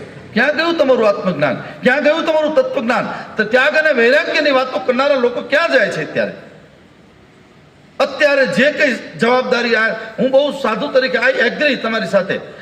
જગતમાં સુરેન્દ્રનગર જિલ્લો કે તાલુકો કે ગુજરાત ક્યાંય પણ જ્યારે કોઈ દુષ્કર્મની કે કોઈ પણ ખરાબ જ્યારે ઘટના ઘટે છે ત્યારે એના સીધા જવાબ જિમ્મેદાર કોઈ દુનિયામાં હોય તો મારા દેશના સાધુ સંતો છે. સાધુ સંતોની સાધુતા એ ક્યાંક ચૂક પડી છે, એટલે સમાજમાં એ પ્રેમ ફેલાવી શક્યા નથી. પોતાની વાતો ફેલાવી, ચોક્કસ પોતાના ધર્મકર્મની વાતો એ બધું કર્યું, સંપ્રદાયની વાતો કરી, પણ ધર્મ નથી સમજાવી શક્યા. જો ધર્મ સમજાવી શક્યા હોત તો વૃદ્ધાશ્રમ શું કામ ખોલાય? જો ધર્મ સમજાવી શક્યા હોત તો વકીલોને, જજોને કેટલું મોટા જજ સાથે ક્યારેક બેસવાનું થાય ત્યારે બાપુ અમારી પેઢી વહી જાય તો આ ઉકલે અને એટલા ફાઇલો પડી છે, ત્યાં પેન્ડિંગ કેસ પડ્યા છે. શું કામ થાય આ બધું? કારણ કે આપણે રામને માનનારા, રામના નારા લગાવનારા ટોળા જોયા છે, પણ રામને સમજાવનારા બહુ ઓછા લોકો છે. આજના આ વક્તવ્યમાં કેટલો સમય લેવાનો મને ખબર નથી, પણ 10 વાગ્યા છે, 5-10 મિનિટમાં પૂરું કરું છું, 5 મિનિટમાં. પરંતુ આપણે આજે જ્યારે રામ, શ્યામ અને ઘનશ્યામના ત્રિવેણી સંગમમાં બેઠા છે ત્યારે ટુંડિયા સાહેબની એની આખી ટીમ જે મહેનત કરી રહી છે, ધર્મનું જાગરણ માટેના જે સુંદર વિચારો છે, હવે આપણું હિન્દુસ્તાન, ભારત, હું એટલું ચોક્કસ કહી શકું છું, તમારી બધાની વચ્ચે રહેવાનું હોય છે અનુભૂતિ પ્રમાણે, કારણ કે એવા લોકોનું મેં ટેસ્ટિંગ પણ કર્યું છે, બધા જ લોકોનું. હવે મારો દેશ મહાસત્તા સુધી આપણી નજર સામે પહોંચવાનો છે, એટલું ધ્યાન રાખજો. આપણી નજર સામે ત્યાગ અને વૈરાગ્યનું ઓઢણું ઓઢેલા રાજકીય ક્ષેત્રમાં એને ગમે તે કરવું પડતું હોય, ખબર નહીં, એમાં આપણને બહુ ખબર ન પડે એટલે હું એમાં જઉં નહીં. પરંતુ કાશી વિશ્વનાથ કોરિડોરમાં કાશી વિશ્વનાથ ભગવાનનું મંદિરનું બન્યું એની હું સાથે હતો, પ્રધાનમંત્રીની સાથે જ હતો, 5 ફૂટની દૂરીમાં જ હતા બંને. અમે જ્યારે સાધુ થઈએ ને ત્યારે પહેલા 12 વર્ષ શિક્ષાના, પછી 12 વર્ષ દીક્ષાના, સાધુતા સમજાવવાની, એના અનુષ્ઠાનો, એના નિયમો, એના સંયમો. તમારી બ્રહ્મચર્યની તાકાત કે તમારી સંયમની તાકાત તમને ખબર કેમ પડે કે સાધુની પાસે રહો ત્યારે કેટલી વાર ભૂખ્યું રહેવું, કેટલી વાર બેસવું, એક આસને, એક પગે, કે કેવી રીતે એના બધા સંયમ. 12 વર્ષ સુધી એની ટેસ્ટિંગો ચાલતા અને 25મા વર્ષે દીક્ષા આપતા હતા. અને છેલ્લી એ ટેસ્ટિંગ અમારું થતું હતું ગંગાના કિનારે. ત્રાંબાનો મોટો 5 કિલો 10 કિલો પાણી અંદર આવે એટલો કુંભ હોય, અને કુંભને પાણીની અંદર માથામાં રાખી અને પાણી ભરાય ત્યાં સુધી શ્વાસ ઘૂંટવાનો. 1 મિનિટ થાય, 1.5 મિનિટ થાય, 1.25 મિનિટ પણ થાય જેવી સ્થિતિ. અને પછી ઊભું થવાનું. એ જો ઊભા થઈ જાવ તો સામે ગુરુજનો ઊભા હોય, બરાબર ઊભા થઈને ચાલવા માંડો ગાયત્રી કરતા કરતા તો તમે પાસ છો, નહીતર ફેલ. વળી પાછા 1 વર્ષ બીજું. આ દ્રશ્ય આખી દુનિયાએ જોયું. આપણા પ્રધાનમંત્રી આટલી ઉંમર હોવા છતાંય એ ગંગાના સ્નાનમાં સ્નાન કરે છે, ચાંદીનો કુંભનો ઘડો પોતે ભરાણું ત્યાં સુધી અંદર રહ્યા, અને પછી જ્યારે બહાર નીકળે છે ત્યારે એમ લાગ્યું કે આ રાજા નથી, કોઈ મહાપુરુષ આપણને પ્રાપ્ત થયો છે. હવે તમે રાજકારણના, ભાજપ કોંગ્રેસના ચશ્મા પહેરશો તો ક્યારેય ફિટ નહીં થાય. વસ્તુ ધ્યાન રાખો. હું ચશ્માની વાત કરું છું. આજે આપણે આપણા ચશ્માને કેવા રાખવા, કઈ એંગલથી કોને તમે જોવો છો, એના ઉપરથી તમને ખબર પડશે. હું ભગવાનને પ્રાર્થના કરું આપણા ચશ્મા ઉપર જે કંઈ છારી આવી છે એ છારી નીકળી જાય અને રામનું વિગ્રહ આપણને આર પાર દેખાય. કરુણાની મૂર્તિ છે ભગવાન રામ, આપણામાં કરુણા આવે. પ્રેમની મૂર્તિ છે ભગવાન રામ, આપણામાં પ્રેમ જાગે. પતિ પત્નીને સંબંધમાં એકબીજા વચ્ચે કડવાશ થાય છે, બાપ દીકરા વચ્ચે વૈમનસ્ય ઊભું થાય છે, શિક્ષક અને ગુરુ વચ્ચે, ગુરુ અને શિષ્ય વચ્ચે વૈમનસ્ય. સમજી લો કે તમે ભગવાનને સમજ્યા નથી. એક કંઈ ભગવાનને સમજ્યા નથી. ભગવાનને જેને સમજ્યા હોય એ બસ એના ભરોસે જીવતા થઈ જાય. બસ કોઈ આપણો દુશ્મન જ ન હોય. અને જ્યારે કોઈ દુશ્મન ન હોય તમારો, ત્યારે આખું જગત તમને મિત્ર બનીને મળવા આવશે. એવા કેટલાય સાધુ સંતો મેં જોયા છે. સાધુનો ત્યાગ કેવો હોય. હમણાં હું રસ્તામાં અમે આવતા હતા ત્યારે સત્સંગ કરતા કરતા આવતા હતા કે દ્વારકાની અંદર કાનદાસ બાપુ સંત થઈ ગયા. બહુ મોટા ભજની અને ભજનાનંદ મહાપુરુષ. એ વખતમાં આ વાત મેં નથી કરેલી, પણ મેં મોરારી બાપુ પાસેથી સાંભળી છે, મારા ગુરુજી પાસે પણ સાંભળી વર્ષો પહેલા. મને આજ બહુ સવારની વાત સ્મરણમાં આવે છે. રામને સમજવા માટેની વાત તમને કરી દઉં તો તમને રામ સમજાશે. એ કાનદાસ બાપુ ભજન કરતા હતા ને એમાં કલેક્ટરને, ડીએસપી, મામલતદારને બધા આવ્યા ડિમોલેશન માટે. હે તમે આ વાડ આગ કરી નાખી છે, તમે આ પાડી દેવું પડશે, ફલાણું આ કરાય નહીં, આ બિનકાયદેસર ફલાણું. એટલે કાનદાસ બાપુ કીધું, બાપા મને કઈ ખબર નથી, અભણ માણસ છું, મેં તો અહીંયા ઝૂંપડી વાળી છે ને બધાને જમાડું છું, ભગવાનની આરતી ઉતારું છું, સાહેબ તમે પાડી દો બધું. પણ કલેક્ટર એટલે પાવર તો હોય જ નહીં, ન ચાલે આમને. એટલે થોડું ઘણું બોલ્યા. પછી બાપુ ઊભા થયા, જો આ સાધુની ઓળખાણ. ઊભા થઈ પોતાના રૂમમાં જાય છે. રૂમમાં જઈને પોતાનો બગલ થયેલો હતો એ લઈ આવીને કલેક્ટરને આમ ઊભા રાખ્યા, મામલતદાર, કલેક્ટર બધા સામે ઊભા રહે. સાહેબ પ્રણામ, અહીંયા રોજ આરતીમાં 1.25 કિલો ઘી જોઈએ છે, ગાયનું ચોખ્ખું ઘી. આરતી એટલી વાટો રોજ એટલા દીવા કરવાના હોય. બીજું રોજ 350 લોકો અહીં જમે છે, એને દાળ ભાત શાક રોટલી ને એક મીઠાઈ એ આપવાની. રાત્રે 250 લોકો યાત્રિકો એને ગોદડા ગાટલા બધું આપવાનું, ફ્રી ઓફમાં આપવાનું, કાંઈ લેવાનું નહીં. અને આ ચલાવજો આશ્રમ, એ આખો આશ્રમ તમારો. કલેક્ટરને આપીને બાપુ ચાવીને ગા કરીને વી આવી. કલેક્ટરે વિચાર કર્યો કે આ આરતી ના ઘી ના બધું આપણે ક્યાં કરવું. અરે બાપુ પણ હા બાપુ હા બાત ત્યાં તો એક ડમ્પર નીકળ્યું, બાપુ બેસી ગયા. ત્યાં એક લીમડી ગામ છે દ્વારકા પાસે, લીમડી કોઈ ડમ્પર જતું હોય જેમાં બાપુ બેસી ગયા. કલેક્ટર, મામલતદાર બધા પાછળ. બાપુ અમારી ભૂલ થઈ ગઈ, માફી માંગી, પણ તમે આશ્રમ ને કે હવે નહીં, હવે તને આપી દીધો, હવે મારે જોઈએ નહીં, હું ક્યાં મારા માટે કંઈ કરું છું. આવી રીતે ચાવીના ચૂડાનો ઘા કરી દે ને એનું નામ છે સાધુ, ત્યાગ. અત્યારે મહાત્મા સ્વામી પાસે મોટા મંદિર પાસે માગો તો એક ઓરડી આપે, ખબર પડે તમને. ત્યાગ રે ટકે નહીં વૈરાગ્ય વિના. સ્વામિનારાયણ સંપ્રદાયમાં નિષ્કળાનંદ સ્વામી થઈ ગયા. એને કેટલું સુંદર ત્યાગ અને વૈરાગ્ય સાથેનું એક ભજન, એનું કેટલી મોટી વાતો અંદર કરી છે.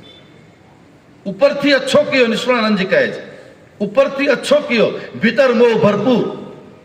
ઉપરથી તો બધા સારા સારા ત્યાગ અને વૈરાગ્યની વાતો કરતા હોય, અને આ બધા વખાણ કરનારા લોકો છે ને એ તો બધા ધંધાર્થીઓ છે. હું ઘણી વાર તમે આ નથી બધા બુદ્ધિજીવી લોકો નથી એના ચક્કરમાં આવી જતા. આ બાબાઓ જે બધા દરબારો ભરે છે, પેલા એક બાબા તો નહોતા હોતા કે ભાઈ બાપુ મારે આમ નથી, બાપુ મારે ફલાણા. હવે આ દુખ્યા તો બધા હોય જ. અને કે ભાઈ ઉભો રહો ભાઈ, શું થયું? કે મને તકલીફ છે ને આવક દેખાતી નથી ઘરમાં, ફલાણું. તો તે સમોસા ખાધા છે કે હા? ચટણી કઈ હતી? કે લાલ. હવે લીલી હારે ખાવા, જાઓ આશીર્વાદ આશીર્વાદ. હવે આવા મૂર્ખાવાના ટોળામાં આપણે ભળી જઈએ. અને નાની કેમ કહેવા? યાદ રાખો, એક વસ્તુ ધ્યાન રાખજો, છેલ્લે કહી દઉં, ચમત્કારથી આકર્ષાવું નહીં, કોઈની વાણીમાંથી આકર્ષાવું નહીં. કોઈ પણ સાધુની સાચા સાધુની પાસે બેસો, એની આંખની સાથે તમારી આંખ મિલાવો, અને એની આંખમાં તમને તમારા માનિક બાપની જો આંખ દેખાય તો સમજવાનું કે હું સાચી જગ્યાએ બેઠો છું, બાકી પગે લાગીને હાલતા થઈ જાઓ. એમાં ખોટો તમારો ટાઈમ ને ઉર્જા નહીં બગાડતા. સાધુ પ્રેમનો દરિયો હોય છે, ફુવારો હોય છે. એની પાસે પ્રેમ સિવાય 2.5 અક્ષર પ્રેમ કા પડેસો પંડિત હોય. એને પ્રેમ સિવાય રામ અહીં કેવલ પ્રેમ પિયારા. રામને પ્રેમ સિવાય બીજું કંઈ ખપતું જ નથી. રામ રામ છે બસ. તુલસીદાસજી એક બીજી રામાયણ લખી છે, 14 ગ્રંથો લખ્યા તુલસી રામચરિત માનસની પછી. એમાં એક દોહાવલી રામાયણ લખી છે.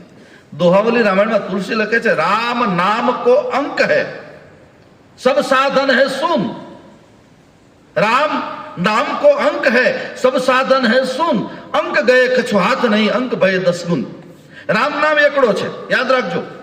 રામ નામ એકડો છે. એકડાને પછી 1 મીંડું કરો તો 10 કરે, બીજું 100 કરે, ત્રીજું 1000, 10,000, 10 લાખ, 10 કરોડ, અરબ ખરબ. પણ માત્ર એક શરત એટલી છે કે આગળ એકડો હોવો જોઈએ. મારે આપને બીજું કંઈ વધારે કહેવું નથી. રામ માટે તો આખા જન્મ જતો રહેતો પૂરું ન થાય, કોઈ પૂરું પામી શક્યા નથી એને. પરંતુ એટલું ચોક્કસ કહીશ આપને કે તમારા કામથી તમને તૃપ્તિ થાય ત્યારે સમજવાનું કે રામ મારામાં આવ્યો છે. તમારા વિચારોથી તમને શાંતિ હોય. હું એટલું બોલીશ, મારી વાણી દ્વારા, મારા વર્તન દ્વારા, મારા વિચાર દ્વારા કોઈના દિલને ઠેસ ન પહોંચે એનું ધ્યાન રાખે અને રામ સમજાશે. આપણી વાણી એવી નીકળવી જોઈએ, મુખમાંથી ક્યારેય ગંદી ગાળ ન બોલવી, કોઈની નિંદા ન કરવી, કોઈની ટીકા ન કરવી. ઓલો આમ ને ઓલી આમ ને. જે લોકો બીજાની નિંદામાં રત રહે છે, કોકની બજારની પોટલે બેઠા બેઠા, હું તો હંમેશા વિનંતી કરતો હોય કે 60 વર્ષ પછી ઉત્તરાવસ્થા કહેવાય. ઉત્તરાવસ્થામાં માણસે પોતાના ઘરે બાળકોને સંસ્કાર આપીને, ઘરે દીકરાના એના દીકરાની ઘોડિયાની દોરી ખેંચવાની હોય, અથવા તો મંદિરોમાં જઈને માળા કરવાની હોય, અથવા તો સેવાના કોઈ પ્રકલ્પો લઈને સેવા કરવાની હોય. એના બદલે બજારના ઓટલે બેઠા બેઠા ગંજી પત્તા રમીને બીજાની નિંદા ટીકા કરે, ત્યારે મને એમ થાય આના જેવું નરક બીજું કોઈ દુનિયામાં હોય નહીં. નરક, સ્વર્ગ, અપવર્ગ, નિશેની આ બધું અહીંયા જ આપણને દેખાય છે. મારી વિનંતી છે, ઉંમર વધતી જાય એમ આનંદ વધતો જાય તો સમજવાનું તમે રામાનંદી છો, તો તમને રામમાં આનંદ. ઉંમર વધતી જાય આનંદ વધતો જાય, ઉંમર વધતી જાય જીવવાની જીજીવિષા વધતી જાય. મારે 100 વર્ષ જીવવું છે, મારે 200 શું કામ મરવું છે? આ મરે છે કોણ? જે લોકો કંટાળી ગયા છે. રામ તત્વ જેને નથી સમજાતું એવા લોકો. હું યુવાન દીકરા દીકરીઓ માટે હમણાં અમે તો એવા કાર્યક્રમ કરતા જ રહીએ છીએ, પણ આપ અહીંયા વડીલો બધા વિનંતી કરું કે તમે જે શહેરીમાં રહેતા એમાં નાના નાના દીકરા દીકરીઓને ભેગા કરી અને એને સમજાવજો કે મરવાથી સમસ્યાનો અંત નથી. આપઘાત કરો છો ત્યારે તમારું આખું કુટુંબ 10 વર્ષ પાછું પડી જાય છે. આર્થિક, માનસિક, શારીરિક, સામાજિક બધી સ્થિતિમાં એને ધક્કો લાગે છે, પણ એને સુસાઇડ શું કામ કરવું પડે છે? નાના દીકરા કે દીકરીને તમારા કુટુંબમાં, તમારા પરિવારમાં શું કામ દીકરો દીકરી સુસાઇડ કરે છે? કારણ કે તમારા ઘરનું વાતાવરણ પવિત્ર નથી, નિખાલસ નથી. દીકરો કે દીકરી પોતાના મા બાપને ફ્રેન્ડની જેમ બધી જ વાત કરી શકતા હોય, આવું પવિત્ર વાતાવરણ જેના ઘરમાં હશે એના ઘરમાં ગમે એટલા દુઃખના ડુંગરા તૂટી. મારી પાસે એવા કેટલા દીકરા દીકરીઓ છે દેશ વિદેશમાં. હું એને પૂછું કે બેટા મને ખબર છે તારે આટલું કષ્ટ આવ્યું છે. બોલે ના બાપુ ચિંતા નહીં કરતા, અમે તમારી દીકરીઓ છીએ, અમે એની સામે લડી લઈશું. કેટલું કેટલું આપણા જેટલા જેટલા ભક્તમાળ તમે વાંચો. દુઃખ આપણે જોવું હોય તો માં કુંતાને તમે જુઓ, પોતાની નજર સામે 100 દીકરા કપાઈ જાય છે અને છતાંય ભગવાન કૃષ્ણ છેલ્લે મળવા જાય છે ત્યારે કહે છે પ્રભુ કઈ માગો માં. અત્યારે હું ભગવાનના રૂપમાં બોલે એટલું જ માગું, મારા ઉપર દુઃખના ડુંગરા તૂટી પડે. કેમ? કૃષ્ણ બધા સ્તબ્ધ થઈ ગયા. માં તું શું માગે છે? કે હા કનૈયા લાલા, મને તારા સ્વભાવની ખબર છે, તું દુઃખીની પાસે ઉભો રહે છે, સુખીની પાસે નથી ઉભો રહેતો. અને જો તું મારી પાસે ઉભો રહેતો તો દુઃખ ભલે મને પડતું હોય. એમ ભાઈઓ બહેનો વિનંતી કરું, યુવાન ભાઈ બહેનોને ખાસ વિનંતી કરું કે થોડુંક દુઃખ પડે તો ડરી ન જતા, પંખે નહીં લટકતા, કૂદી નહીં જતા 5મા માળેથી. એના માટે કોઈ સાધુના શરણમાં જતા રહો. મા બાપની પાસે ન કહેવાય એવું હોય તો કઈ વાંધો નહીં. જેના જ્યાં તમારી શ્રદ્ધા હોય, રામ, કૃષ્ણ, શિવ, સ્વામિનારાયણ, જ્યાં તમે માનતા હોય એવા સાધુના ખોળામાં જઈને થોડી વાર બેસી જાઓ. એ તમને જીવાડી તો નહીં શકે, પણ મરવા તો નહીં દે. પાકી વાત. જીવવાની વાત તો પરમાત્મા પાસે, પણ તમને મરવા નહીં દે. એમ તમારી પણ અહીંયા જેટલા બેઠા એને પણ વિનંતી કરું, હાઇપર ટેન્શન, ડિપ્રેશન જેવું કંઈ લાગે, કુટુંબ છે, કબીલો છે, પરિવારને લઈને બેઠા, સુખ દુઃખના આણા વાણા તાણા તો આવવાના, પણ એમાં મૂંઝાતા નહીં. જ્યાં તમારી શ્રદ્ધા હોય એવા સાધુના શરણે બેસી જાઓ. 1 જ કલાકમાં તમને હળવા ફૂલ કરીને મોકલી દેશે. આ સાધુના ભજનની તાકાત, આ એની તાકાત છે. રામો વિગ્રહવાન ધર્મ. ધર્મને જે પાળતા હશે એનો સ્વભાવ સરળ રાખજો, ખટપટથી દૂર રહેજો. તારી મારી કરે એવો ગમે એવો સગો હોય તેની વિનંતી કરી, બાપા તું તારું કામ કર, મને મારું કામ કરવા દે. એનાથી દૂર રહેવું, નિંદકોથી દૂર રહો. બસ આટલી જ મારી ખાસ બધાને વિનંતી છે. તો રામ રૂપ આપણને સમજાશે. મર્યાદા પુરુષોત્તમ ભગવાન રામ રઘુના વંશમાં થયા, અને રઘુએ તમને બધા આ તો વિદ્વાનો છે બધાને ખબર છે, ટૂંકમાં કહી દઉં. રઘુએ સૂર્યની પવનદેવની ઉપાસના કરી અને પવનદેવ પ્રસન્ન થયા. કોના કુળમાં રામ જન્મે એ મારે આપને કહેવું છે. પવનદેવ હાથ જોડીને રઘુની પાસે ઉભા રહ્યા. આજ પણ ભગવાન રામની ભલે આપણે વાતો કરતા હોય, રામ મંદિર પણ રામથી જગત નથી ઓળખાતું, રામ રઘુથી ઓળખાય છે. આટલું ધ્યાન રાખજો. રામની ઓળખ રઘુ છે. એ રઘુ રાજાને પવનદેવ પ્રસન્ન થયા અને પછી કીધું હવે હું તમને વશ છું, આપ જેમ આજ્ઞા કરો એમ કરું. ત્યારે રઘુ રાજા શું બોલ્યા ખબર છે? આ આપણે બધા અત્યારે સાંભળવાની જરૂર છે. એને એટલું જ કીધું કે હે પવનદેવ, તમે જો મને આજ્ઞા કરવાનું એટલું જ કહું કે વઢવાણથી રતન પર વગડાના જગ્યાએ મારી ગામની કોઈ બેન દીકરી માથે માલ સામાન ઘટાણું કરીને જતી હોય, ચાલતી ચાલતી ગામડે શહેરમાંથી, અને વચ્ચે મોટું ઝાડ આવે, વડનું કે પીપળાનું, કે ઝાડની નીચે સાયો હોય, તડકો હોય ને બેન દીકરી થાકી ગઈ હોય અને પછી પોતાનું પોટલું આમ માથે રાખી અને સૂઈ ગઈ હોય, જ્યારે ભર નિંદરમાં હોય, ત્યારે હે પવનદેવ તમે એવી રીતે વહેજો કે મારા દેશની દીકરીનું એકેય વસ્ત્ર આગું પાછું ન થાય. આ મર્યાદા, એનું નામ છે મર્યાદા પુરુષોત્તમ રામ. રામને એટલા માટે આ મર્યાદા એના કુળમાં હતી. કોની સામે કેમ જોવું એના ચશ્મા સુધારી લેજો. આજે યુવાનોના ચશ્મા બગડ્યા છે એટલે કામના, બળાત્કાર, દુષ્કર્મની ઘટના નાના નાના છોકરા છોકરીઓની સાથે કેવી આમ શરમ લાગે બોલી ન શકે એવી ઘટના બને, કારણ કે ચશ્મા બગડી ગયા આપણા. મોતિયા ઉતરાવો તમારા જુવાન દીકરા દીકરીઓના.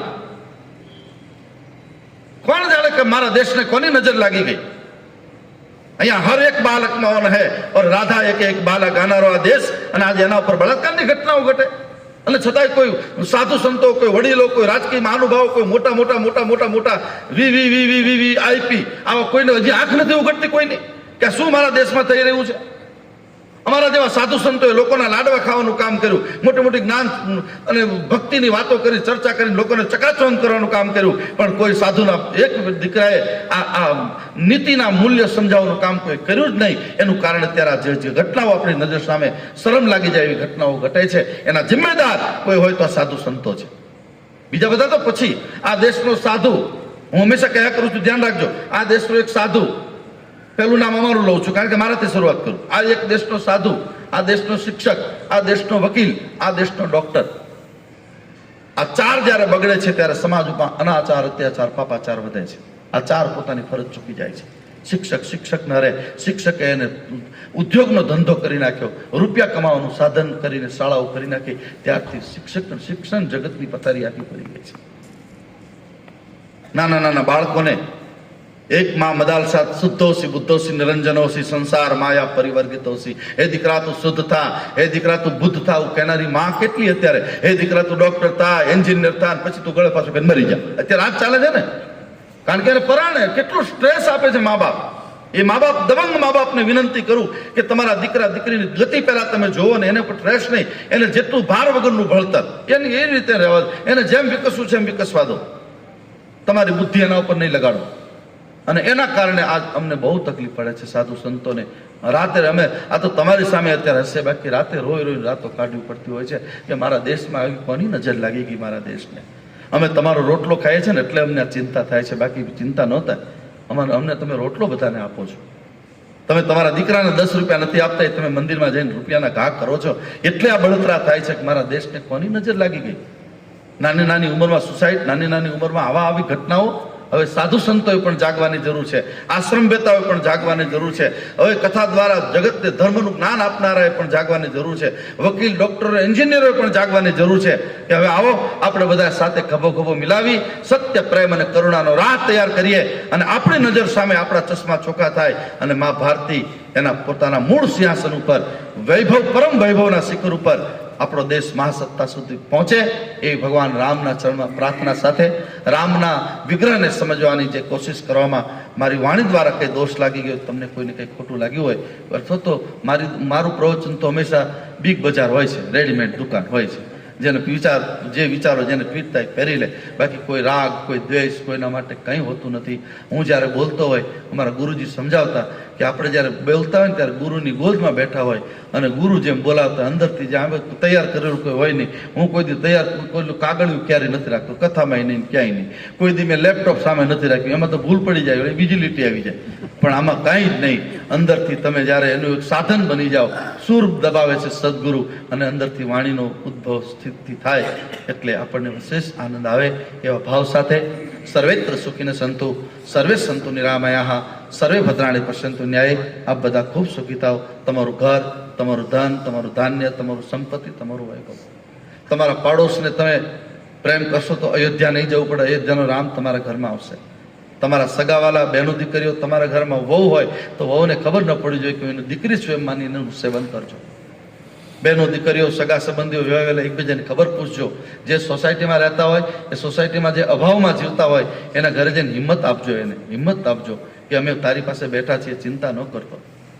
આપણું જે મોટા મંદિર છે ને એ રાજનું મંદિર, અને રાજના મંદિરમાં મોટા બાપુ પહેલા આપણને રાજ તરફથી 2 ઘોડાની બગ્ગી મળતી, અને બાપુ એમાં બેસી બધી રૂપિયાની 2 રૂપિયા નવી નોટો પહેલા બહુ. આ તો મારા જન્મ 50 વર્ષ પહેલાની વાતો કરું, બધી મારો જન્મ નહોતો.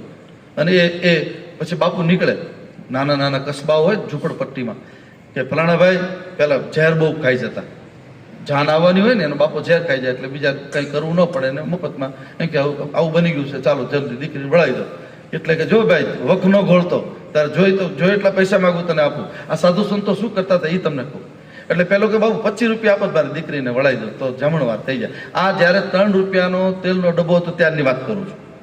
પછી 100 રૂપિયાના ડબ્બા સુધીની વાતો મોટા મંદિરમાં મારી પાસે વાવતર છે બધા, ક્યારેક આવો ત્યાં દેખાડી. હું એને પૂજા કરું છું એમ માનું છું. આ સાધુ સંતોએ શું કર્યું છે? ઝૂંપડપટ્ટીમાં જઈને કોઈને મરવા નહોતા દેતા, અને પૈસા લઈને આલે બેટા લઈ જા તો વાપર. તારે દેવાય ત્યારે દેજે, ન દેવાય તો કંઈ નહીં. ત્યાર આ સાધુ સંતોને પૈસા શું કામ લોકો આપે છે? મંદિરોને મહાત્મા સ્વામીને મને તમે શું કામ આપો છો? કે દેશ ઉપર કે કોઈ પણ ઉપર જ્યારે વિપત્તિ આવે ને ત્યારે સાધુ સંતો એને મદદ કરે. દેશ ઉપર મુશ્કેલી આવે ત્યારે એનું તમામ સંપત્તિઓ આપી દે એને, અને પછી એ તમારી પાસેથી લઈને પાછા સત્માર્ગે વાપરે.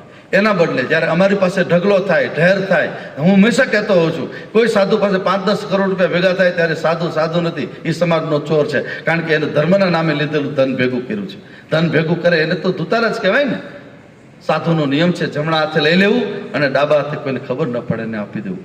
બે ઇતિહાસ આપણા શિવાજીનું જ્યારે યુદ્ધ શરૂ થયું દિલ્હીમાં, ત્યારે 2 કાગળ ગુજરાતમાં આવ્યા હતા. 3 કાગળ, એક ડાકોરમાં, એક મોટા મંદિરમાં અને એક ભીમનાથ મંદિરમાં બરવાડાની બાજુમાં, કે યુદ્ધ ચાલે છે અને બાપુ હવે બધી વસ્તુ કોઠાર ખાલી થાય છે કંઈ હોય ત્યારે મને ખબર છે એ વખતે અમારા વડવા સાધુએ ચાંદીના સિક્કાના ગાડા ભરીને ત્યાં મોકલેલા. એ વખતની વાતો બધી. આ તો તમે બધા તો ઇતિહાસવિદો છો એટલે સાધુ સંતોએ આ કરવાનું છે.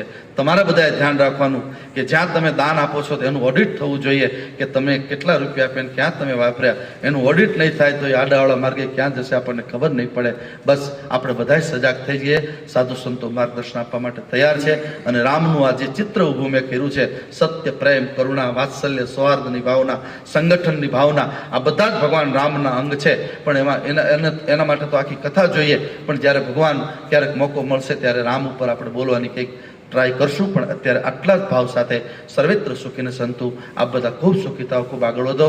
તમારું મની પાવર, તમારો મસલ્સ પાવર, તમારો ડેરિંગ પાવર આ સમાજ માટે, રાષ્ટ્ર માટે, દેશ માટે, ગાયની બેન દીકરીની રક્ષા માટે તમારી શક્તિ વપરાય એવી ભાવના સાથે ફરી મારી વાણી દ્વારા કોઈને કંઈ ઠેસ લાગ્યો તો ક્ષમા યાચના સાથે બધાને જય સિયારામ, જય સ્વામિનારાયણ.